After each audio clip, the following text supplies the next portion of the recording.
Power को define करना है जी।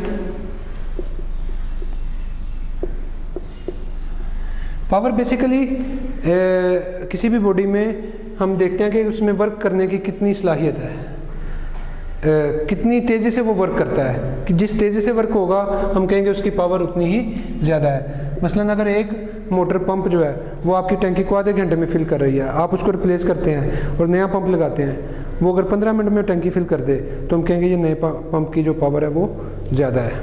तो पावर को डिफाइन करेंगे,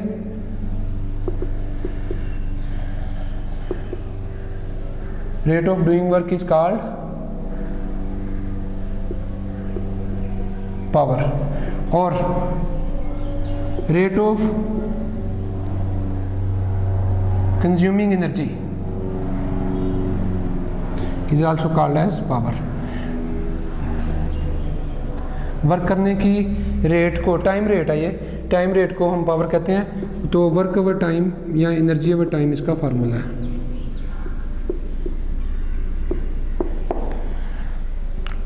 स्केलर क्वांटिटी है,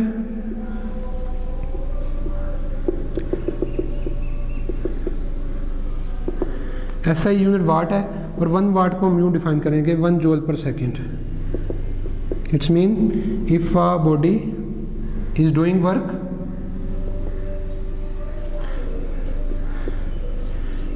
eight the rate of 1 joule per second,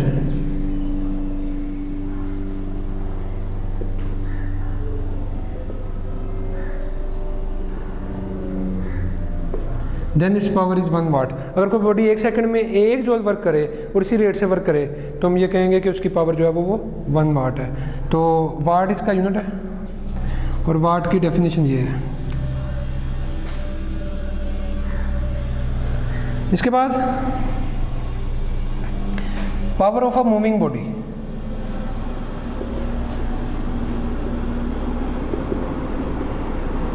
moving body की पावर का फार्मूला डिफरेंट है। पावर का फार्मूला मूविंग बॉडी का निकलेगा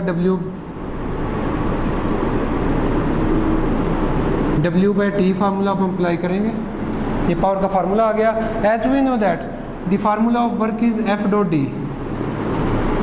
वर्क का फार्मूला होता है F.D, तो यहाँ पुट करें तो limit time approaches to 0 F.ΔD divided by delta T.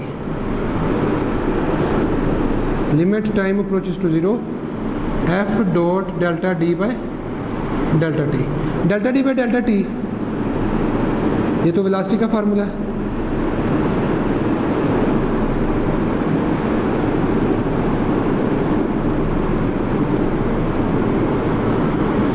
ये फार्मूला, ये डॉट है जी, डॉट प्रोडक्ट यहाँ से चला आ रहा है वर्क से, तो ये वेलोसिटी का फार्मूला है।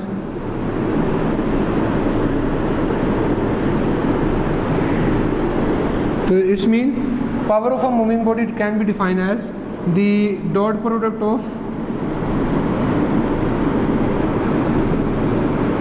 force and velocity is equal to power. It's mean अगर आपकी गाड़ी के इंजन की फोर्स आपको पता है और वो जिस स्पीड पे जा रही है वो भी पता है, तो आप उन दोनों को मल्टीप्लाई कर दें तो आपको उस गाड़ी के इंजन की पावर मिल जाएगी। तो मूविंग बॉडी की पावर आप इस फार्मूले से निकाल सकते हैं F.V से।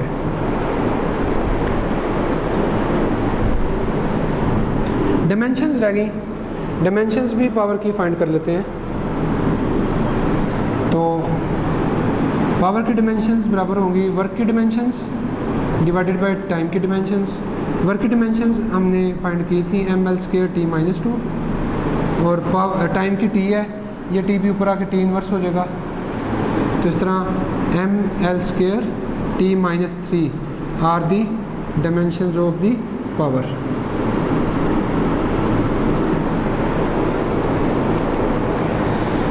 Last thing,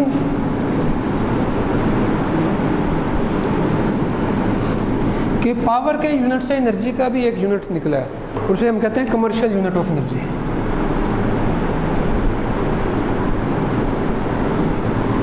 commercial unit of energy या वर्क, जैसा कि हमने फार्मूला पढ़ा P = W/T, तो यहाँ से W is equal to P into T, energy या वर्क बराबर होगा पावर इंटू टाइम के।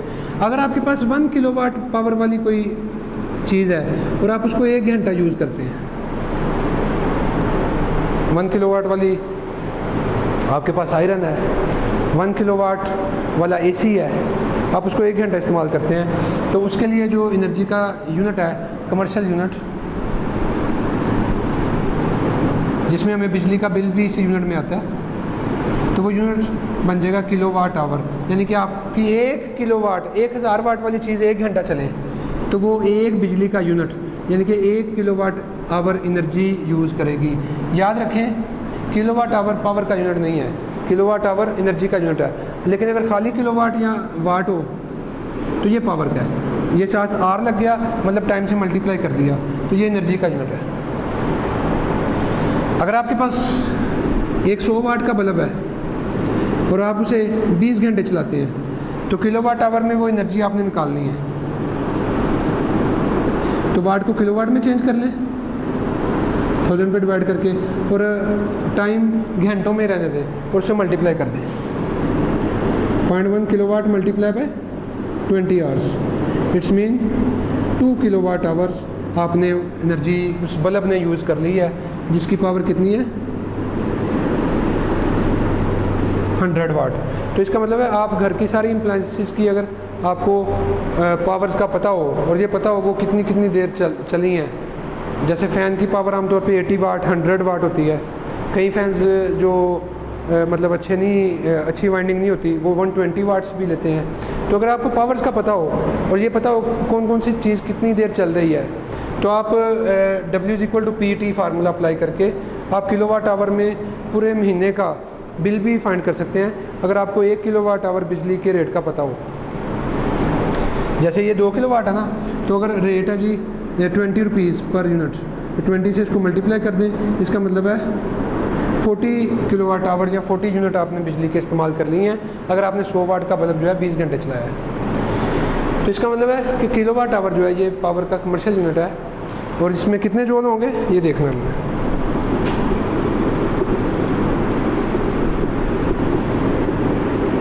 किलो मीन्स 1000,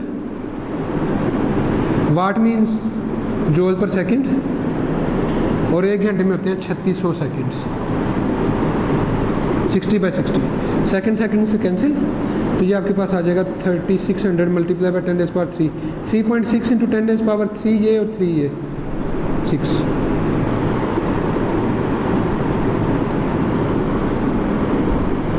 3.6 मिलियन जूल्स, जिसे मेगा भी कहते हैं, 36 लाख या 3.6 मिलियन जूल या मेगा जूल, इसे 36 लाख भी कह सकते हैं। ये 1 किलोवाट आवर में जूल्स की वैल्यू होगी जो बहुत ज़्यादा है। तो इसलिए हम जूल छोटा यूनिट होने की वजह से हमने ये कमर्शियल यूनिट बनाया ताकि बड़े यूनिट से हम एनर्जी की कैलकुलेशंस कर सकें।